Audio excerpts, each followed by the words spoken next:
Bonjour à tous, nous allons voir aujourd'hui comment utiliser Badnet Test pour les formateurs et les stagiaires, notamment lors des formations Géo.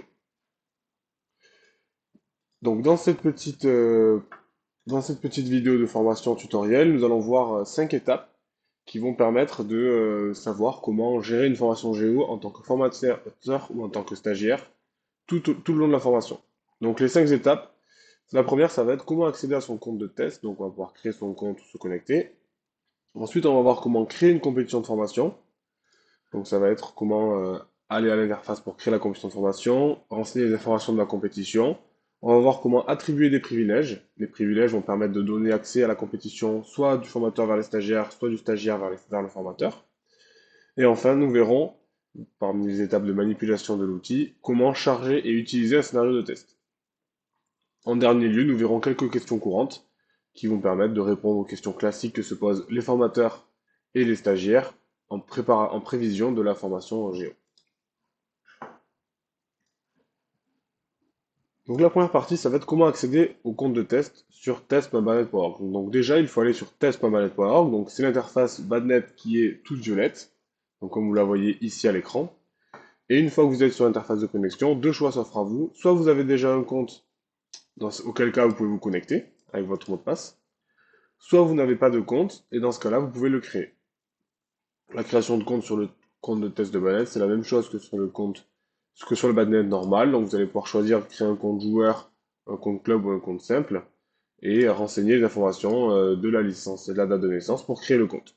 Si le compte existe déjà, Badnet vous indiquera de faire mot de passe oublié pour pouvoir recevoir un mail et changer le mot de passe.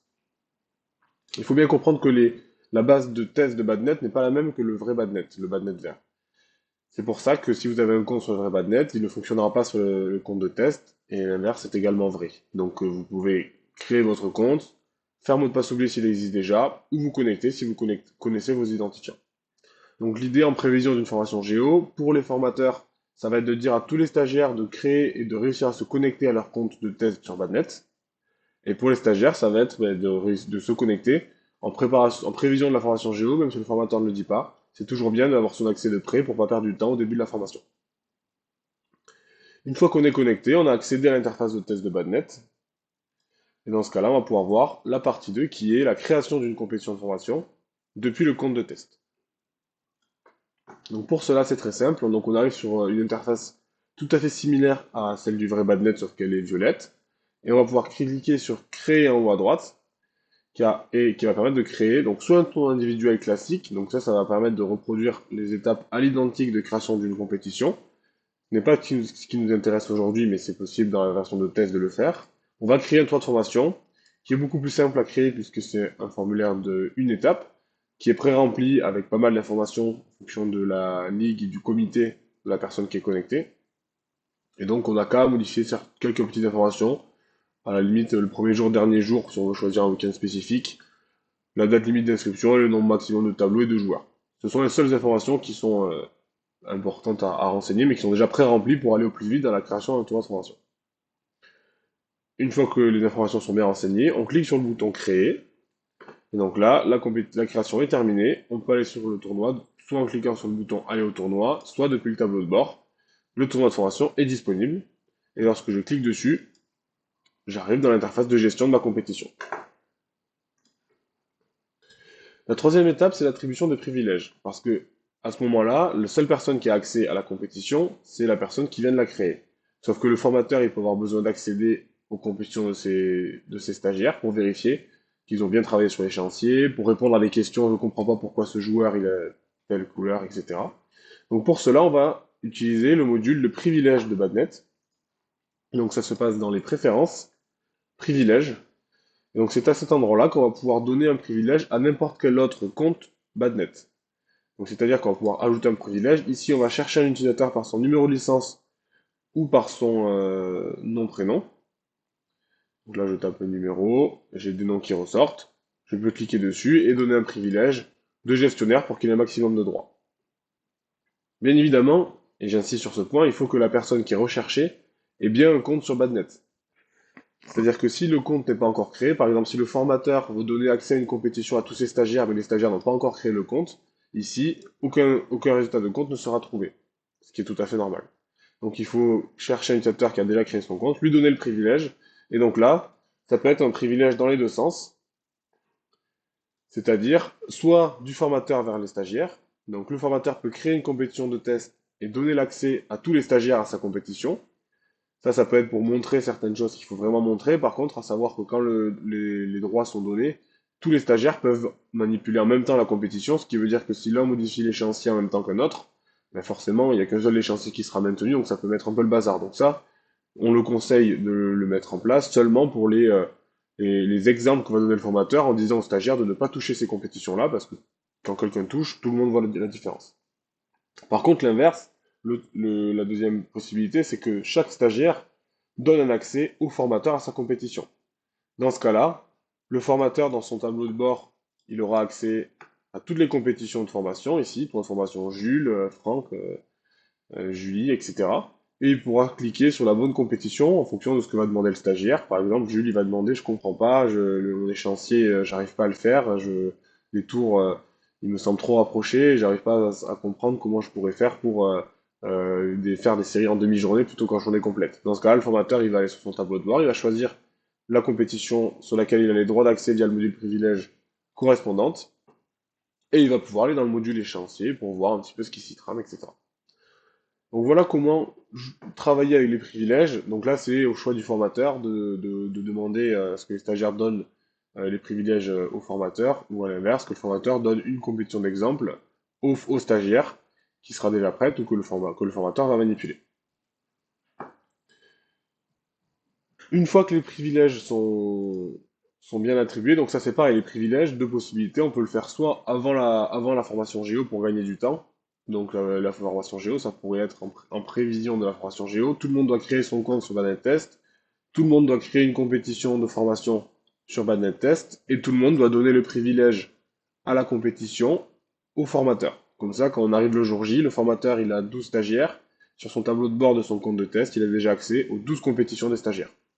Ça peut être vraiment important et vraiment intéressant. L'objectif étant toujours de gagner du temps pendant la formation et de ne pas perdre du temps 2 heures le matin à simplement créer les comptes des stagiaires, réussir à leur faire donner les privilèges et accéder aux compétitions d'un point de vue formateur. Donc c'est vraiment important de travailler en amont de la formation en demandant simplement ces 3 étapes aux stagiaires.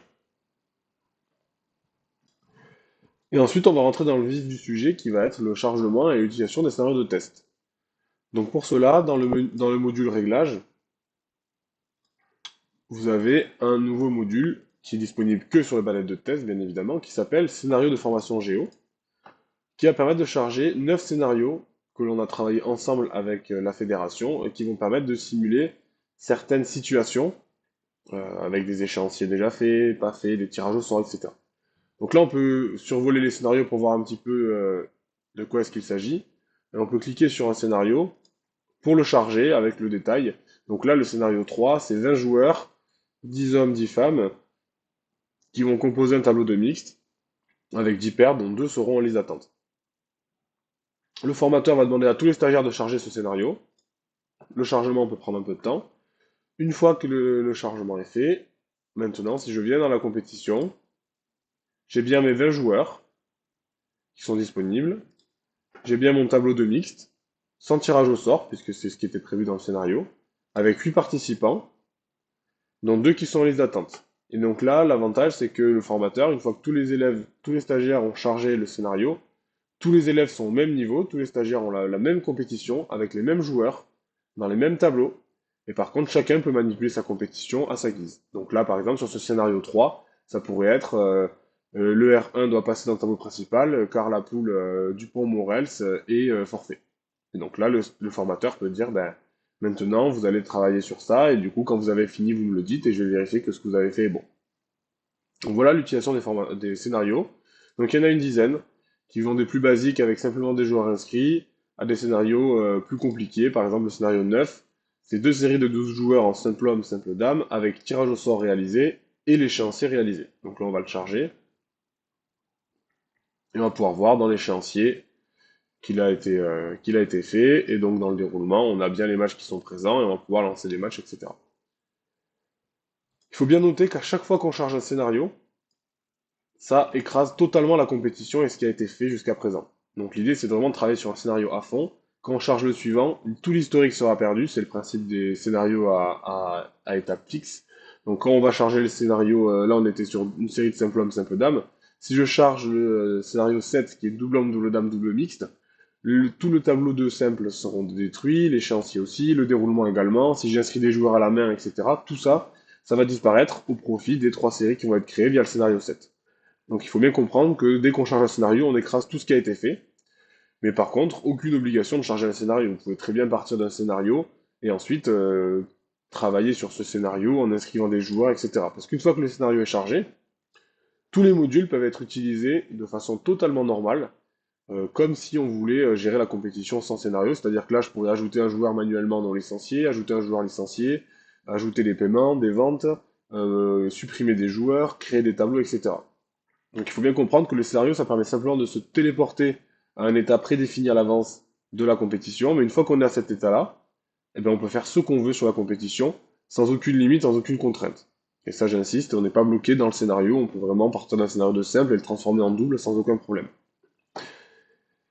Donc voilà pour l'utilisation du module scénario de formation géo, qui est assez simple à trouver. Donc dans le module réglage, scénario de formation géo, on clique et on charge le scénario qu'on veut utiliser. Voilà, donc ces scénarios sont susceptibles d'évoluer au fur et à mesure des besoins des territoires.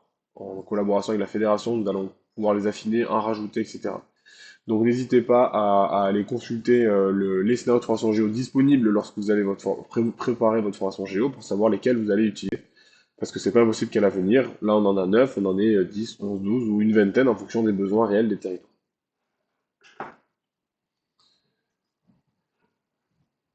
Enfin, nous allons terminer cette petite vidéo de formation par les questions courantes les plus fréquemment posées pour y répondre clairement, comme ça au moins tout le monde a de quoi travailler sa formation avec la réponse aux questions les plus fréquemment posées.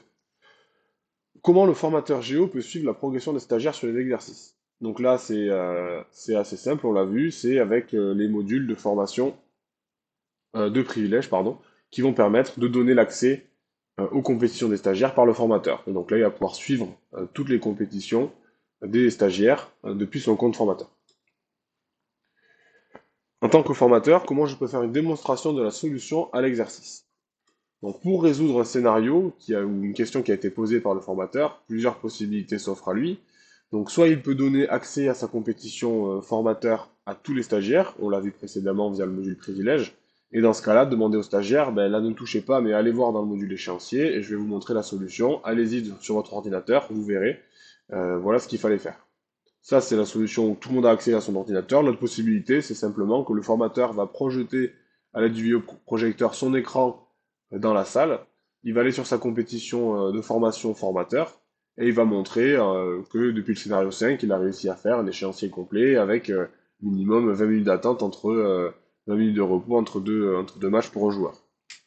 Voilà, donc partage de sa compétition de formation, soit sur chacun des comptes des stagiaires, soit à l'aide d'un vidéoprojecteur sur un mur de la salle dans laquelle a lieu la formation. En tant que formateur, comment je peux donner accès à ces exercices aux stagiaires Géo? Donc là, c'est très simple, le stagiaire Géo peut créer sa commission de formation comme on l'a vu depuis son compte Badnet Test, et à partir du moment où il a créé une commission de formation, automatiquement, dans le module réglage, il a accès au scénario de formation Géo. Donc le formateur il n'a rien à faire finalement, le stagiaire il peut créer sa compétition et accéder au scénario de formation sans que le formateur n'ait spécifiquement à débloquer des scénarios ou à les attribuer au stagiaire. C'est automatique, que ça permet de tester les scénarios, qu'on soit stagiaire Géo ou simplement nouveau utilisateur de Badnet. En tant que formateur, comment aurais-je accès au scénario de formation Géo? Donc là, c'est pareil, le formateur peut créer sa commission de formation et peut accéder au scénario de formation Géo depuis son compte, depuis sa compétition de formation, pour les charger, les tester, les regarder. Est-ce que les stagiaires pourront se réentraîner chez eux sur ces exercices?